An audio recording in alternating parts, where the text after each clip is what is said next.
Raja Iskandar Muda, Syederalun sebanyak 285 siswa sekolah dasar atau SD dan sekolah menengah pertama atau SMP di Kabupaten Biren mengikuti festival budaya selama 2 hari, yaitu pada Senin dan Selasa pada tanggal 17 hingga 18 November 2025. Kegiatan yang berlangsung di Dinas Pendidikan dan Kebudayaan Biren ini mengusung tema revitalisasi bahasa daerah sebagai bahasa ibu. Festival ini memperlombakan berbagai cabang kesenian tradisional Aceh, seperti buha atau mendongeng, pidato bahasa Aceh, penulisan dan pembacaan hadis atau puisi, lagu jamen atau tembang tradisi, calitra pane atau cerita pendek, dan mencago atau lawak tunggal. Peserta jenjang SMP tampil pada hari pertama, sementara peserta dari SD mengisi hari kedua.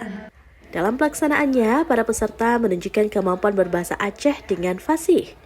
Mereka menyampaikan pidato dan bercerita termasuk tentang perkembangan zaman media sosial menggunakan bahasa daerah. Penampilan para peserta dinilai oleh Dewan Juri yang berasal dari Majelis Adat Aceh dan unsur lainnya. Kepala Bidang Kebudayaan Dinas Pendidikan dan Kebudayaan Biren M. Tasrif dalam laporannya menyebutkan jumlah peserta terdata sebanyak 149 siswa SD dan 136 siswa SMP. Melalui festival ini, setiap peserta menampilkan karya mereka yang menunjukkan kreativitas, kemampuan berbahasa, serta pemahaman terhadap budaya lokal. Panitia telah menetapkan juara 1, 2, dan 3 dari masing-masing kategori lomba.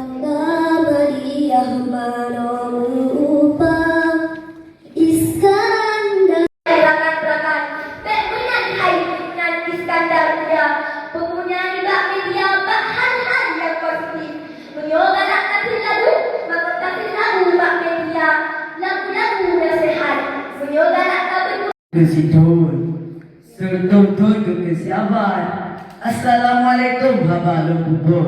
Pantulung susuk ke Bandung sahabat.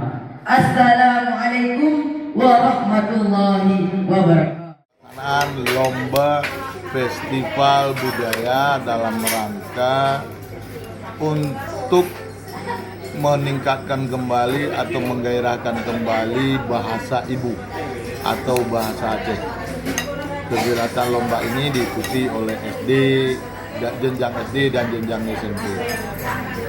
Jadi diharapkan dengan adanya lomba festival bahasa Aceh ini akan membangkitkan dan menggairahkan bahasa ibu atau bahasa Aceh untuk diterapkan. Dari Biren, Yusmandin Idris, Serambi.com. Download Tribun X sekarang. Menghadirkan lokal menjadi Indonesia.